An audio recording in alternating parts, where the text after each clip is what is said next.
Okay, welcome to subtopic 1.3, volumetric analysis. This section is all about doing an analysis on the concentrations of chemicals. So our first part is looking at all the different units that we can use to describe concentrations, and we use these different units because depending on what the actual concentrations of these substances are, different units may be more appropriate at least. Now, our first one that I've got here is our mass concentration. So that's this one just here. And that has a symbol rho. So like it looks like a P, but it's the Greek symbol rho. It has the units of grams per litre. And as you can tell from that unit, you're going to use grams and you're going to use an amount, so a mass in grams, and you're going to use some volume in litres, and you're going to divide one by the other. So if you divide the mass in grams by the volume in litres, grams divided by litres, you're going to have your final concentration in grams per litre. Now, just as an aside, just in case, if you ever see some unit with a power of -1, that is the same as a per. So for example, grams per litre here is the same as grams/litre. It's showing that the litres is on the bottom, the denominator. Now, whenever you're given a mass of something and you're given a volume within which that mass is, you can work out that mass concentration. You can also mess around with that concentration a little bit, so any other mass unit, any other volume unit, so for example milligrams per litre or grams per milliliter would also be fine. Now the next one we're looking at is our percentage weight to volume. Now it is the same, so it's equivalent to the mass of a substance in grams for 100 milliliters of our final volume. So if you have, for example, you have 10 grams of something in 1 litre, which I probably should be writing in a red pen so that we can actually see it. So if you have 10 grams in 1 litre, to work out the percentage weight to volume, you need to work out how many grams there are in 100 milliliters instead. Now, 100 milliliters equals 0.1 of our original volume. So a tenth of our volume, we take a tenth of our mass, so it'll be 1 gram in 100 mils. So this is equal to 1% weight to volume. So our next one is parts per million, and it has quite a few different equivalencies. Now, regardless, it is some number in a million of those things. So for example, if we look at grams per million grams, and our easy way of representing a million grams is a megagram. So if you have 1 gram in a megagram, that would be 1 part per million. Similarly, if you have milligrams per million milligrams, that will also give you parts per million, and a million milligrams is conveniently a kilogram. So if you're given a milligram, amount of substance, let's say a milligram of it, in some mass, like larger mass of kilograms, then this one would be appropriate. Again, all that's important is that the two units that you're looking at are a million times apart. So if you used micrograms, you could look at a microgram, how many micrograms there are in a million micrograms, which is equivalent to a gram. So this one is going to be quite common. So some small amount in a larger amount, so microgram in a gram, that will give you your parts per million. There you'll get plenty of opportunities to practice this as well.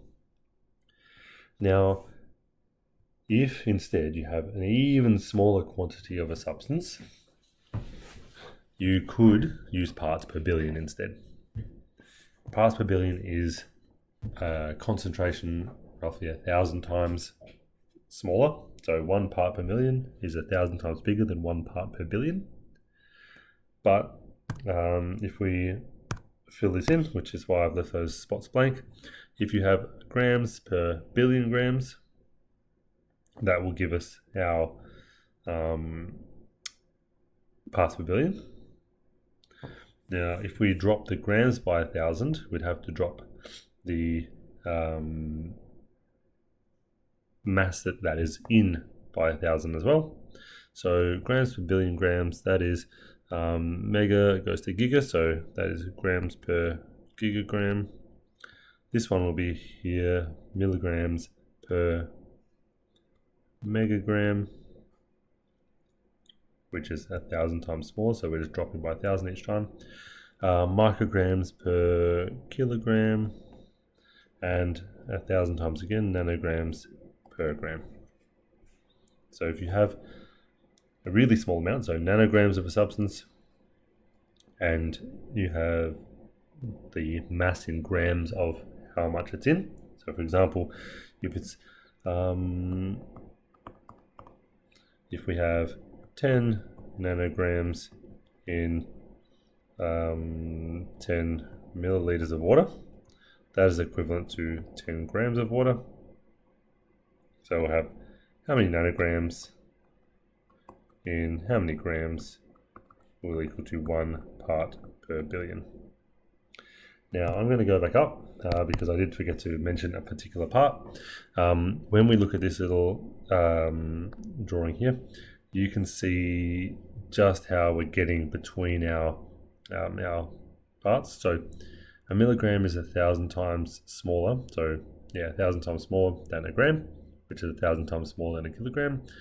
Or if you skip from milligram to kilogram, that's 1,000,000 times difference. And that's how we've gotten from our from our milligrams to kilogram one just here. Okay, now we are going on to the molar concentration. So you can see that just here, our moles per liter. Instead of looking at the mass of our substance, we're looking now at the number of moles of our substance in a particular volume. So you can calculate it from the mass concentration. So if you do have this value up here, or honestly any of these values, you can work them out. But if you have, it's more directly from here to here. If you have our mass concentration, all you need to do is to use this equation, which you should all be very familiar with. Mass, number of moles is mass divided by, oh, what have I done there? That is not correct. Let's fix that up. Oops. So number of moles is mass divided by, oops, again, molar mass.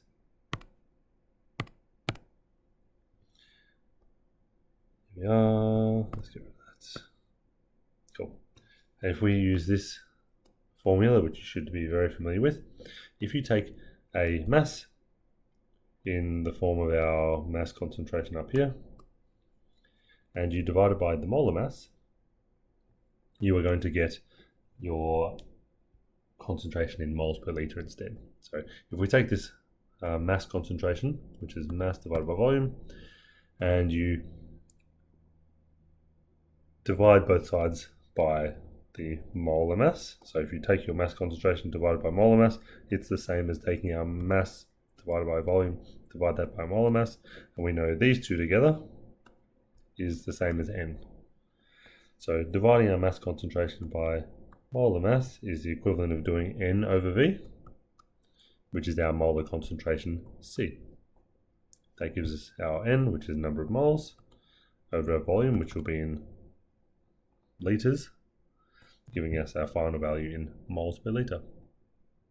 Now, as this little asterisk here tells you, as the concentration is N over V, if you know the number of moles and the volume,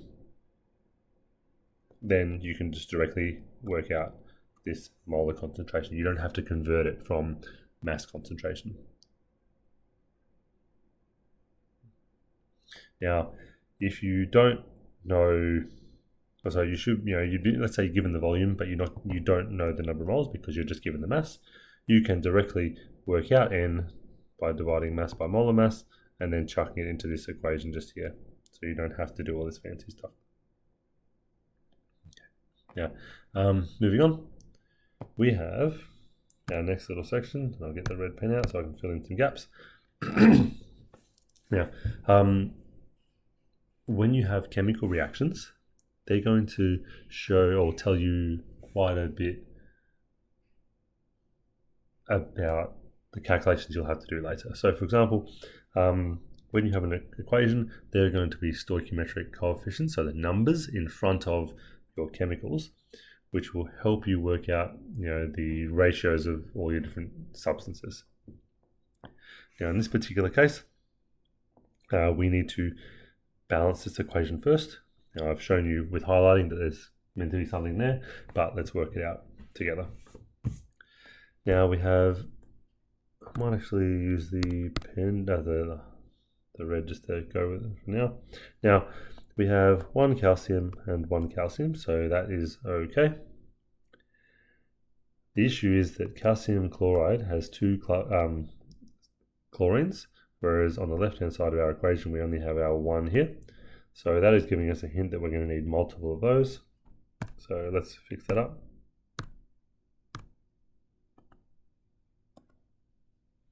So if we chuck a 2 out the front here, now we have the right number of chlorines. Now on the left-hand side, we have our 2 hydroxides from our calcium hydroxide, which gives us 2 hydrogens there. And we have 2 more hydrogens here, giving us 4 in total. Now the only way to have 4 in total on the right-hand side as well is to change this coefficient to 2 as well. And hopefully that means the oxygen numbers is going to be correct as well. Yep, so 2 here and now 2 there. So this equation is now balanced. Now this equation is telling us that we have,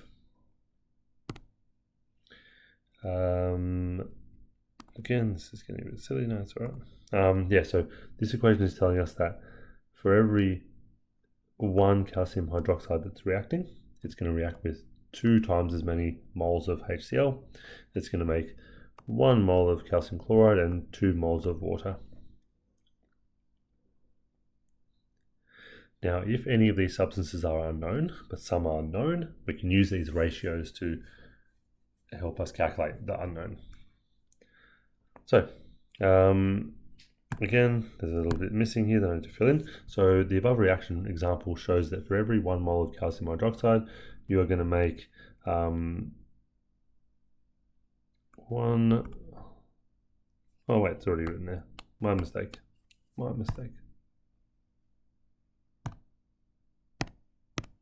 Okay. You are going to, so looking at these ones here, you're going to need twice as many moles of HCl to react with it, which we can see there. You're going to make the same number of moles as the calcium hydroxide you use up, same number of moles of calcium chloride you make, and you'll make twice as many moles of water. Now, if we can work out the quantities of some of these substances, we can use these, as I said before, you can use these ratios to calculate them. Now, what you often do is you're going to react an unknown with a known, and if you know how much of that known you've made, you can then work out the next bit. So we'll go through the steps here. Titration is the name for it, where you add a precise quantity of a substance in to react with our unknown. Now the first step, which we can see just here, we are going to measure. We'll know what the substance is, which is what it's saying here. It's important. We know what the substance is, but we do not know what its concentration. You need to accurately measure an amount of that. So an example would be if we have 20.0 mils of our HCl, we don't know what concentration it is, but we know how much of it we have, and we know what its identity is. Now, number 2, you react this HCl with a precise quantity of a known substance with a known concentration. So we have to have a substance that is known, and we know what it is, and we also know what its concentration is. So an example here will be, let's say it reacts with a 12.2 mils of 0.2 moles per litre calcium hydroxide. The substance, the other reactant, we know exactly what it is, we know how much of it there is, and we know the concentration of it is. Now this particular quantity is called a titer. So we see that name just here.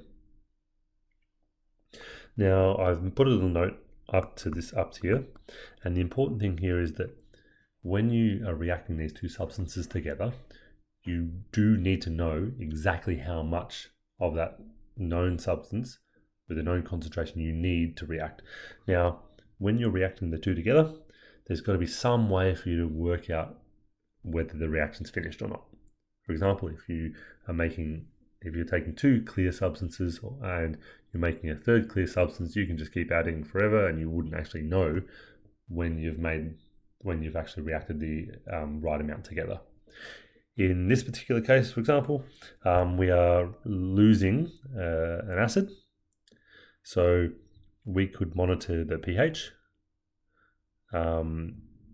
either using a pH probe or by using what's called an indicator. So an indicator is a substance that changes color depending on the pH of the environment it's in. So when you use up all the HCl, your substance is going to become basic instead of acidic, and you can often pair that with a particular color for that indicator.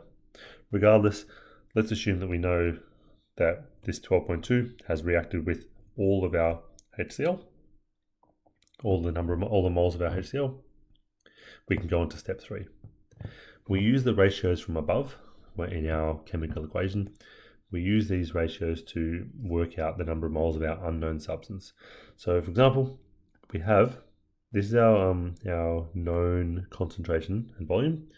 We know that the number of moles of that substance is C times V, the concentration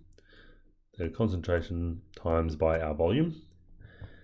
Now concentration is 0.020 moles per litre, which is equivalent to molar, capital M. And we multiply that by our volume in litres, and we end up with this value here, 2.44 by 10 to the negative 4 moles. Now, the number of moles of HCl we know is twice that. So from this up here, we know that for every number of moles of calcium hydroxide that we react, we will have reacted with twice as many moles of HCl. So the number of moles of HCl here is going to be 2 times that of our calcium hydroxide that we worked out before. So I've just multiplied our 2.44 by 10 to the negative 4 by 2, giving us 4.88 by 10 to the negative 4. Now, we know the number of moles of our unknown. So our substance, which we had 20 mils of our HCl, but we didn't know its concentration. Now we know its number of moles. We need to do the final step, which is working out the concentration. Now, as you can see here, the concentration, which we know is C equals N over V. If you now know the number of moles, which we just worked out, we know the volume, because the volume is our original 20 mils. We can combine them together. We have our 4.88 by 10 to the negative 4 moles. We have our volume of 0.0200 litres, which is our 20 mils. Gives us 0.0244 molar, or if we put that into scientific notation, it's 2.44 by 10 to the negative 2 molar. And that is done for that particular substance. Now, when it comes to actually doing this process, I'm going to explain to you the apparatus and some of the ways we do it. Now, there are different types of titration based on because there are different types of reaction that pretty much necessitate different processes to be able to work out when the reaction is finished. Now, I'll go through these two first, which apparently I was meant to remove before recording, but because I've gone ahead and started and I cannot be bothered going again, I'm just going to leave them there. Direct titration. So actually, whenever you see something in red, like down here, I was probably meant to remove that as well, but too late. Now, a direct titration, just here. there we go.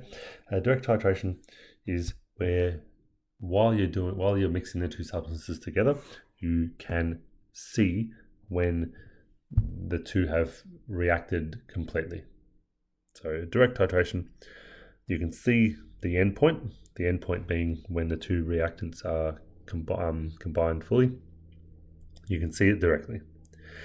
There is a different type, which is indirect or back titration, where your first reaction you can't visualize easily. So instead, you add more than is expected, which will make a product.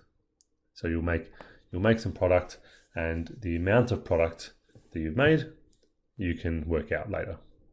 So you'll see these later anyway, but point being, you're going to add excess of a reagent. So if it was up to here, we wouldn't add 12.2 milliliters of our calcium chloride. We would have added more than is necessary. Then you can work out how much extra you've added. So let's say we added 15 mil. You would do a second step later to work out that you've added an extra 2.8 mils of that calcium hydroxide. So you end up finding the same thing anyway, but you find it more conveniently for particular reactions. So as it says here, use a secondary reaction with a more convenient characteristics. By that I mean you can visualize or figure out how much of your stuff you've added more easily. Now over here to the right, you will see our basic setup, drawn poorly, but it is what it is. Now on the side you'll use a stand, so these are called retort stands. They hold a big tube called a burette, which holds a volume of our titrant.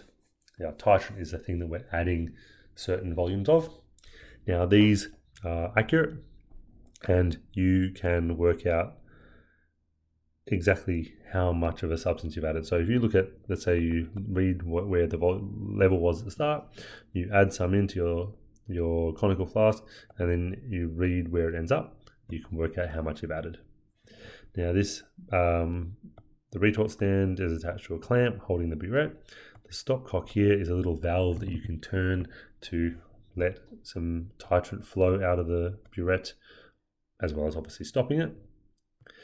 Now underneath that you'll have a conical flask with your analyte. So your analyte is the substance you're trying to react with or trying to figure out the concentration of.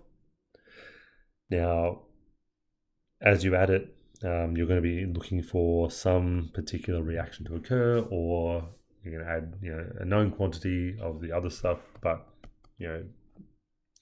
regardless of how you're doing it, whether it's a direct or an indirect, you will need this apparatus to accurately add a certain amount. Now, one of the most common ones, we have a substance, let's say an indicator, where we're looking for a particular, it's clear, and then we're looking for a permanent pink, pale pink color emerging. So you would add the titrant until you see that the liquid at the bottom turn that permanent pink, and that's when you will stop. That's a common acid-base one with an indicator, at least. Now, all these bits of glassware have to be prepared in a particular way, and hopefully we'll go through why that is. Now, when you are working with, let's say, a burette, let's fix that up. When you're working with a burette, this piece of glassware at the top, you are adding in a titrant, which is a substance with a very precise concentration. Now, if you were to rinse this burette out with water to make sure it's clean, there's nothing else in there, and then you add in your titrant, there will be a little bit of water stuck on the sides of this burette, which will effectively dilute your titrant, changing the concentration, meaning you don't actually know it that precisely anymore. So that's why if we do rinse burettes with water, you then rinse a second time with a small amount of your titrant to essentially wash away that plain water, minimizing the amount of dilution that's occurred. So as you can see here, you rinse it with distilled water to clean it, yes, but then you rinse it with a titrant to make sure that it's not being diluted by any residual water. It's not going to be perfect regardless, but rinsing it with that titrant will help. Now, this conical flask, what you've done is, for that conical flask, you have put in a known quantity of a particular substance. That known quantity will have a particular number of moles of that substance in there. That's all we care about. We don't care about the concentration of that substance once it's in that beaker. So as long as we put in the right amount, after that point, it doesn't actually matter what its concentration is, because our titrant is reacting with a certain number of moles, which is found in that conical flask. As such, the conical flask needs to be clean so that when you put the substance in there, it doesn't react with whatever residue is in the conical flask. But as I said, it's not important the number of moles after it's gotten into the conical flask, so we can just rinse it with water.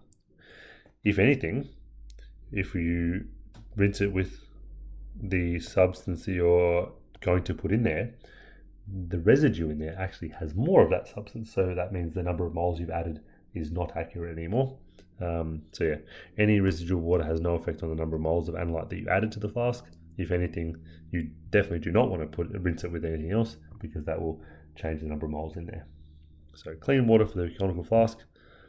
The burette will be rinsed with the substance you're going to be using in it. Now, I've been using the term precise a bit, but we need to make sure we understand exactly what those mean. Now, it says here the titration must be stopped at a precise and accurate point. Now, these both can be sometimes synonymous, but they are not. Now, let's say we are looking for a particular color change, so some indicator has changed the color in that conical flask. We need to stop this reaction as soon as the color change occurs, as close to when the color change occurs as possible. But also, when we repeat the experiment, which you always have to do to make sure that your every run is valid, every time you repeat it, you need to repeat it essentially to the same point.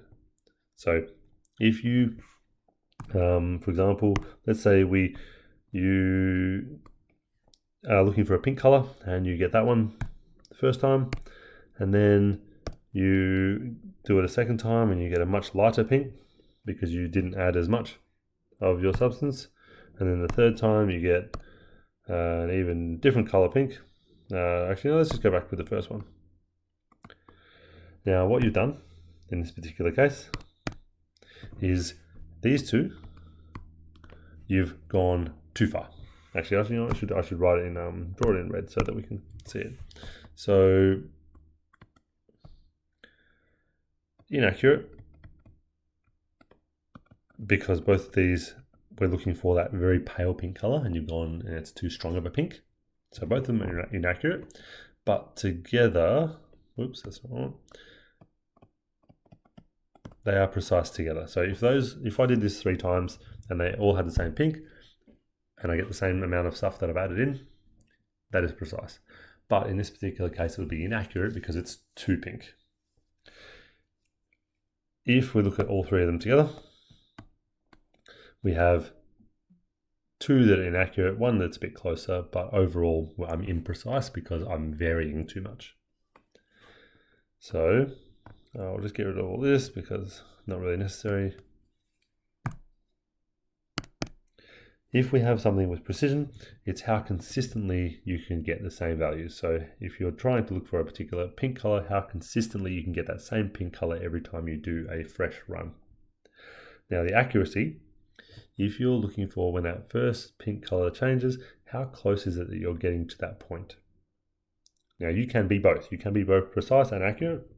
You can get a very pale pink color just as you're trying to get just the one you're looking for, and you can do that over and over again.